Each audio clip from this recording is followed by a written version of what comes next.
Welcome to the production of property Gupshup. As you all know कि Eid ul Azha is right around the corner और जो DHA में ईद को celebrate करने का एक्सपीरियंस होता है वो थोड़ा सा इन्हांस्ड और थोड़ा सा यूनिक होता है compare to the rest of the places. But before telling you कि कैसे ये बेटर एक्सपीरियंस है, let us just discuss some of the problems जो कि इस ईद से पहले और इस ईद के दौरान लोगों को फेस करने पड़ते हैं। और फिर हम ये इस बात को देखेंगे कि डीएचए की मैनेजमेंट क्या ऐसे स्टेप्स लेती है जिसकी वजह से ये जो एक्सपीरियंस है वो थोड़ा सा बेटर हो जाता है। सबसे पहले एज यू ऑल नो कि आप जब जानवर वगैरह ले भी आते हैं अपने घर में रखने का सबसे बड़ा प्रॉब्लम होता है वेस्ट मैनेजमेंट का। सबसे जो है वो एक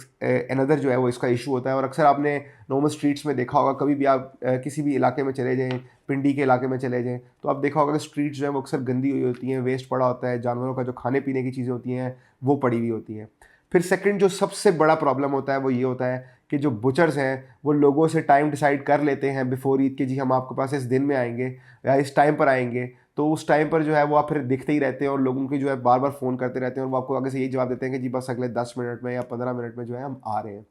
फिर जो उनके रेट्स होते हैं वो हुकूमत जो लोकल गवर्नमेंट होती है वहाँ से रेगुलराइज नहीं होते। जिसका जितना दिल करता है वो उतना रेट मांगता है और अल्टीमेटली लोगों के पास क्योंकि कोई और ऑप्शन नहीं होता तो 11th आवर पे जो है उनको उतने पैसे देने पड़ ही जाते हैं जितने वो मांग रहे होते हैं। और अक्सर हमने देखा है कि वो जो है ना अच्छे खासा रिप ऑफ कर रहे होते हैं। फिर जो सबसे बड़ा प्रॉब्लम है वो ये है कि कुर्बानी तो चलो हो ही जाती है, जो उसके बाद वेस्ट मैनेजमेंट का इशू है ना वो लोगों के लिए एक बहुत बड़ा प्रॉब्लम है। अक्सर आपने ईद वाले दिन कुछ 11-12 बजे ही देखा होगा कि जो गलियाँ हैं ना, ये जो स्ट्रीट्स होती हैं आम एरियाज़ में, वहाँ पर जो है वो गंद आपको नज़र आएगा। लोकल गवर्नमेंट जो है इसमें कोई डाउट नहीं है वो काम ज़रूर कर रही होती है, लेकिन इतना अच्छा डिस्पोजल का कोई जो है वो मैकेनिज्म नहीं है। अक्सर जो लोग हैं वो एम्प्टी प्लॉट्स में, एम्प्टी एरियाज़ में जो है वो फेंक आते हैं और फिर वहाँ पर जो है जानवर वगैरह जो अक्सर हमने वहाँ पर देखा कि नज़र आते हैं।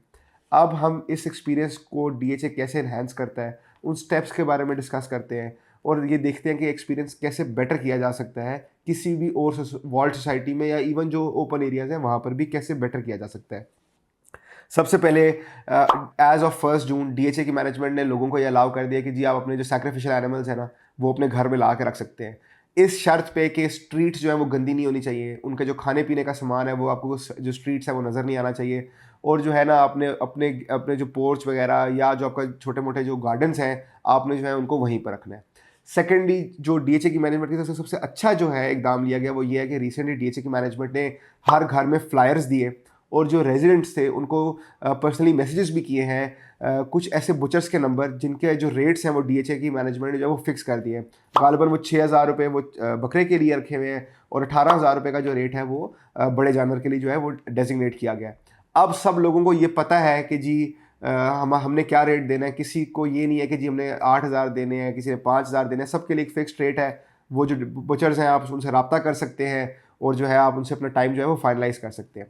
फिर सबसे इंपॉर्टेंट जो चीज़ है जो डीएचए के मैनेजमेंट की तरफ से अच्छा जो इकदाम है वो लिया गया वो ये है कि डीएचए ने हर कुछ 2-3 सेक्टर्स के लिए एक डेजिग्नेटेड प्लॉट या जो बड़ा सा एरिया है वो अलॉट किया हुआ है कि आप ईद के फर्स्ट 2 डेज़ पे यहाँ पर कुर्बानी कर सकते हैं। फॉर एग्जांपल सेक्टर ए और सी के लिए सेक्टर सी में एक एरिया डेजिग्नेट किया गया है जहाँ पर आप ईद की नमाज के बाद से शाम तक और सेकेंड डे पे भी उसी टाइम पर जो है वो कुर्बानी कर सकते हैं। अब इसका फ़ायदा सिर्फ ये है कि जो वेस्ट मैनेजमेंट या जो है ना वो बहुत ज़्यादा अच्छी तरीके से यहाँ पे कंट्रोल की जा सकती है। आपने सिर्फ ये करना है कि अपना जानवर जो है उस एरिया में लेके जाना है, जो आपके साथ बुचर का साथ टाइम डिसाइडेड है आपने वो उस पर लेके जाना है, आपने कुर्बानी करनी है और सिर्फ उठा के जो है अपना गोश्त लेके आना है। आपको इस बात की कोई परवाह करने की ज़रूरत नहीं है कि जी आपने जो स्किन है वो क्या करनी है और जो बाकी जो वेस्ट है उसके साथ हमने क्या करना है। आपने बस जाना है, सिंपल सा अपनी कुर्बानी करनी है और वापस आ जाना है। तो I hope that this video will actually serve as a public service message for all the people who are living in DHA and it is an open invitation for all the people कि वो यहाँ पर आएँ, देखें और ख़ुद से experience करें कि DHA में जो ईद का एक्सपीरियंस है वो कितना अच्छा होता है। I hope that you like our videos and you find them to be informative. If you do like our channel, keep supporting us. Thank you so much.